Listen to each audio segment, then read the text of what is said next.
नमस्कार. Sandy arts या आपल्या यूट्यूब चॅनलवर तुम्हा सगळ्या कला रसिकांचं पुन्हा एकदा मनापासून हार्दिक स्वागत. सँडी आर्ट्स या आपल्या यूट्यूब चॅनलवरून आपण जी थोर कलावंतांची, थोर लिजंड अशा चित्रकारांची माहिती घेतो. त्यामध्ये आजचं पुढील नाव आहे सतीश गुजराल, एक विख्यात चित्रकार आणि भारताचे पंतप्रधान आय.के. गुजराल यांचे धाकटे बंधू हे सतीश गुजराल यांच्याबद्दल आज आपण त्यांच्या चित्रांचा आणि त्यांचा जो चित्रकलेचा प्रवास आहे त्याबद्दल आपण आज जाणून घेणार आहोत. तर सतीश गुजराल यांचा जो जन्म आहे तो 25 डिसेंबर 1925 रोजी झाला.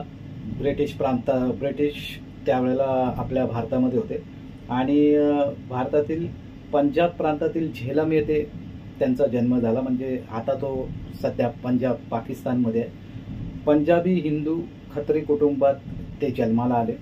ते भारतीय राजकारणी अवतार नारायण गुजराल यांचे ते चिरंजीव आणि भारताचे 12वे पंतप्रधान आय.के. गुजराल यांचे भाऊ होते. जे मी सुरुवातीला तुम्हाला सांगितलं की आय.के. गुजराल यांचे हे धाकटे बंधू आहेत. त्यांची वहिनी शीला गुजराल या हिंदी कवयित्री होत्या आणि त्यांचे पुतणे नरेश गुजराल हे देखील राजकारणी आहेत. म्हणजे हे असं संपूर्ण हे गुजराल कुटुंब, ज्याच्याबद्दल आपल्याला फक्त आय.के. गुजराल यांच्याबद्दलच जास्त करून माहिती होतं, कारण आय.के. गुजराल हे भारताचे 12वे पंतप्रधान होते. त्यामुळे आपल्याला त्यांच्याबद्दल जास्त माहिती आहे. पण त्यांचं ओव्हरऑल कुटुंब जर पाहायला गेलं तर हे राजकारणाशी आणि साहित्याशी असं हे निगडीत असलेलं कुटुंब आहे. आणि त्यामधले सतीश गुजराल हे त्यांचे धाकटे भाऊ. तर हे एक विख्यात असे चित्रकार म्हणून त्यांची ख्याती आहे. ॲक्च्युली सतीश गुजराल हे आय.के. गुजराल यांचे भाऊ आहेत म्हणून विख्यात नाही आहेत, तर ते स्वतः एक विख्यात जगतप्रसिद्ध असे चित्रकार असल्यामुळे ते विख्यात होते सुरुवातीपासूनच. पण कित्येक जणांना माहीत नसल्यामुळे त्यांना सतीश गुजराल हे नाव नवीन वाटेल. पण आम्हा चित्रकारांना सतीश गुजराल हे नाव नेहमी प्रेरणादायी आणि त्यांच्या चित्रांचा मी सतत आढावा घेत असतो. तर त्यामुळे मला हे नाव नवीन नव्हतं. पण मला हे नक्की नवीन होतं की हे आय.के. गुजराल यांचे बंधू आहेत म्हणून. तर ती माहिती माझ्या समोर आली की पंतप्रधानांचे हे भाऊ, धाकटे भाऊ. तर असे हे यांचा जीवन परिचय झाला. आपला गुजराल यांचा जन्म ब्रिटिश भारतातील पंजाब प्रांतातील झेलम येथे झाला, जे सध्या पाकिस्तानमध्ये, आणि हिंदू खत्री कुटुंबात ते जन्माला आले. शिक्षण त्यांचे असा प्रॉब्लेम झाला की त्यांच्या शिक्षणामध्ये अनेक अशा समस्या निर्माण झाल्या. अनेक शाळांनी गुजराल यांना प्रवेश नाकारला.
एके दिवशी त्यांनी झाडाच्या फांदीवर एक पक्षी बसलेला पाहिला आणि त्याचे चित्र काढले.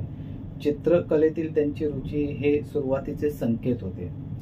नंतर 1939 मध्ये त्यांनी उपयोजित कला शिकण्यासाठी लाहोरमधील मेयो स्कूल ऑफ आर्ट्समध्ये प्रवेश घेतला. तर आता यांना अनेक अशा शाळांनी प्रवेश नाकारला,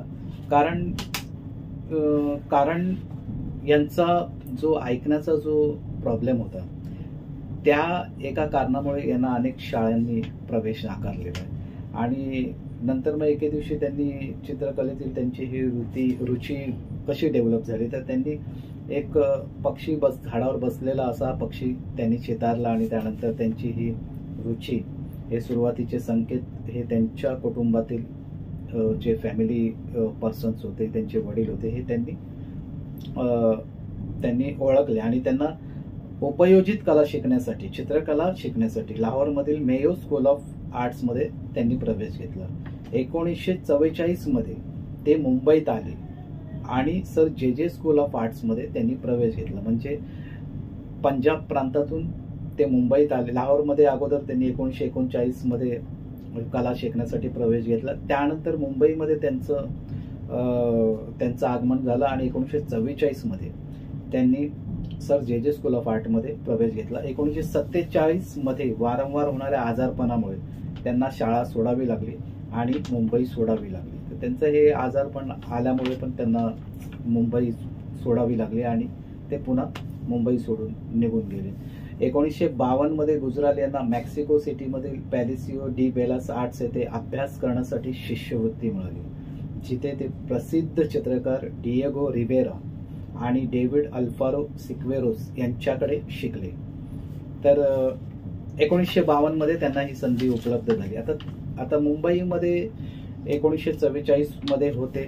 त्यानंतर 1947 मध्ये वारंवार होणाऱ्या आजारामुळे त्यांना शाळा सोडावी लागली. तर 1944 ते 1947 हा जो 3 वर्षाचा कालावधी आहे हा त्यांना मिळाला मुंबईमध्ये शिकण्याचा. आणि नंतर मग ते पुन्हा पंजाब प्रांतात गेले आणि तिथून मग पुन्हा चित्रकलेचा अभ्यास केला त्यांनी आणि तिथून मग त्यांना मेक्सिको सिटीमधील पॅलिसिओ डी बेलास आर्ट्स येथे अभ्यास करण्यासाठी शिष्यवृत्ती मिळाली. हे खूप मोठी गोष्ट आहे, कारण त्यांनी सतत चित्रकलेचा पाठपुरावा केला. जरी त्यांची प्रकृती ठीक नसताना सुद्धा त्यांनी चित्रकलेचा हा अभ्यास सुरू ठेवला आणि त्याचं फळ म्हणून त्यांना शिष्यवृत्ती ही ऑफर झाली. भारताची फाळणी आणि स्थलांतरींच्या संबंधित वेदनांचा एका तरुण सतीशवर परिणाम झाला आणि त्याने तयार केलेल्या कलाकृतीमध्ये ते प्रकट झाले. 1952 ते 1974 पर्यंत गुजराल यांनी न्यूयॉर्क शहर, नवी दिल्ली, मॉन्ट्रियल, बर्लिन आणि टोकियो यासारख्या जगभरातील अनेक शहरांमध्ये त्यांच्या शिल्पकला, चित्रे आणि ग्राफिक्सचे शो आयोजित केले. भारताची फाळणी आणि स्थलांतरींच्या संबंधित वेदना म्हणजे जेव्हा भारताची फाळणी झाली, पाकिस्तान आणि भारत हे दोन सेपरेट नेशन बनले, त्यावेळेला जी फाळणी होत असताना लोकांवर झालेला परिणाम, आणि त्यावेळेला सतीश सर हे यंग होते आणि त्यांनी हे जवळून फाळणी होताना पाहिलं होतं. तर त्याचं दुःख, त्याच्या वेदनांचा जो परिणाम असतो तो त्यांच्या चित्रातून, त्यांनी कलाकृतींमधून प्रकट झाला आणि त्यांनी तो दाखवण्याचा प्रयत्न केला. एक उमदा चित्रकार, जो सतत अभ्यासू असणारा चित्रकार, त्यांच्यावरती जेव्हा अशा प्रकारची फाळणी त्यांच्या नशिबी आली बघायला आणि त्यानंतर त्यांची जी चित्रकृती होती ती त्यामधून पण ती उमटत गेली. तर एक चित्रकार म्हणून इमोशन्स असणं खूप जरुरी आहे आणि ज्या चित्रकाराला इमोशन्स, ज्या माणसाला इमोशन्स असतात तो माणूसच जिवंत असतो. हा एक जिवंत असा चित्रकार आपल्यासमोर घडताना आपण पाहिला. गुजराल हे वास्तुविशारद देखील होते आणि त्यांची नवी दिल्लीतील बेल्जियम दूतावासाची रचना 20व्या शतकात बांधलेल्या उत्कृष्ट इमारतींपैकी म्हणून वास्तुविशारदांच्या आंतरराष्ट्रीय मंचाने निवडलेली होती. तर असे सतीश गुजराल सर वास्तुविशारद, पण विख्यात वास्तुविशारद सुद्धा होते. वास्तुविशारद हे वास्तू कशा प्रकारे बांधली गेली पाहिजे, वास्तूची ठेवण कशी असली पाहिजे, हे सगळं वास्तुविशारद बघत असतात आणि त्यानुसार ते आपल्या कामामध्ये सतत असं परिवर्तन करतात. तर गुजराल सर हे वास्तुविशारद सुद्धा होते आणि जबरदस्त असं त्यांचं हे काम होतं की त्यांनी बेल्जियम दूतावासाची रचना केली 20व्या शतकात आणि जबरदस्त असं एक वास्तू त्यांनी निर्माण केले तिथे. गुजराल यांचं वैयक्तिक जीवन आपण जाणून घेऊ. गुजराल पत्नी किरण सोबत नवी दिल्लीत राहत होते. त्यांचा मुलगा मोहित गुजराल जो आर्किटेक्ट आहे, त्याचे लग्न माजी मॉडेल फिरोज गुजरालशी झाले आहे. त्यांना 2 मुली देखील आहेत. अल्पना एक ज्वेलरी डिझायनर आणि रसील गुजराल अन्सर एक इंटेरियर डिझायनर आणि कासा पॅराडॉक्स अँड कासा पॉपचे मालक आणि नवीन अन्सर यांच्याशी लग्न केलेले आहे. त्यांच्या 2 मुली सुद्धा व्यवस्थित अशा सेटल आयुष्य जगत आहेत. आणि हे सतीश गुजराल एक विख्यात चित्रकार म्हणून नावारूपाला आलेले, एक संपूर्ण कुटुंब साहित्याशी कलेशी निगडीत, 2 मुली आणि जबरदस्त असं त्यांचं चित्रकलेतलं काम. तर गुजराल यांच्या कार्याची नोंद घेऊन डझनभर माहितीपट बनवण्यात आले. फिल्म डिव्हिजन ऑफ इंडियाने त्यांच्या जीवनावर सतीश गुजराल नावाचा एक लघुपट तयार केला आहे, ज्याचे दिग्दर्शन बलवंत गार्गी यांनी केले आहे. हे त्यांच्या जीवनाचे आणि कार्याचे विहंगावलोकन देते. त्यांच्यावरती फिल्म डिव्हिजन ऑफ इंडियाने जो माहितीपट बनवला त्याचं दिग्दर्शन पण खूप जबरदस्त अशा ताकदीच्या दिग्दर्शकांनी केलं आहे, बलवंत गार्गी यांनी. आणि त्यांच्या संपूर्ण जीवनाचा त्यामध्ये आढावा घेण्यात आलेला.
तर तुम्हाला फिल्म डिव्हिजनचा हा लघुपट जर पाहायला मिळालं तर नक्कीच तो गुगलवरती या यूट्यूबवरती अवेलेबल असेल, तर तुम्ही सगळ्या कलारसिकांनी तो पाहून घ्या.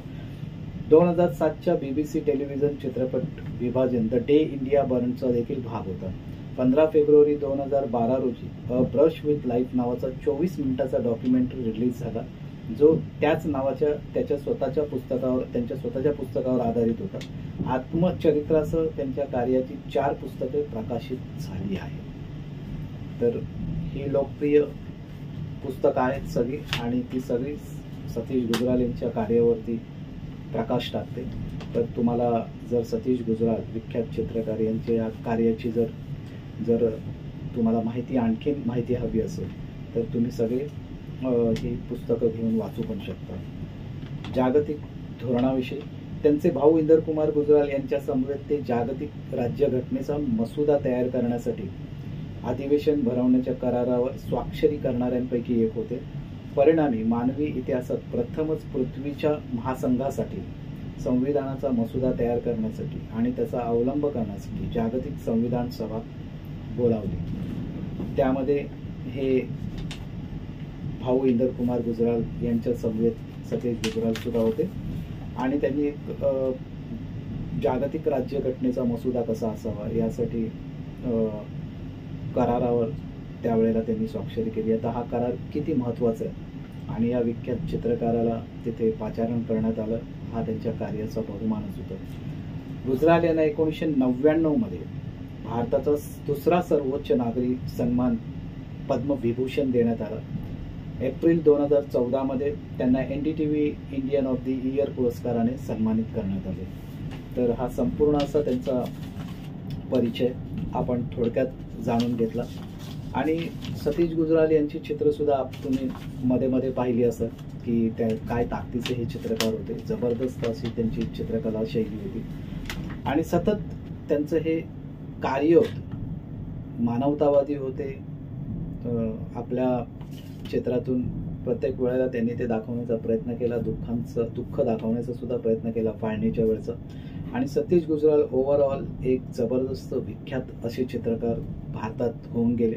हा लिजेंड चित्रकार 94 वर्ष आपलं आयुष्य जगला आणि या इतक्या मोठ्या आयुष्यामध्ये त्यांनी चित्रकलेची किती मोठी सेवा केली असेल हे तुम्ही सगळ्यांनी जाणून, म्हणजे सगळ्यांना समजूनच येईल की इतकं 94 वर्षाचं आयुष्य मिळालेले हे जगत विख्यात चित्रकार ज्यांच्या चित्राला जागतिक स्तरावर मागणी होती.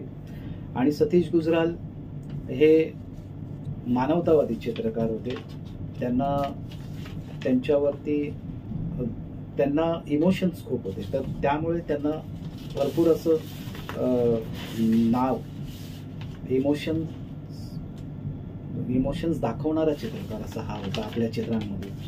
तर 94 वर्ष ते जगले आणि सतीश गुजराल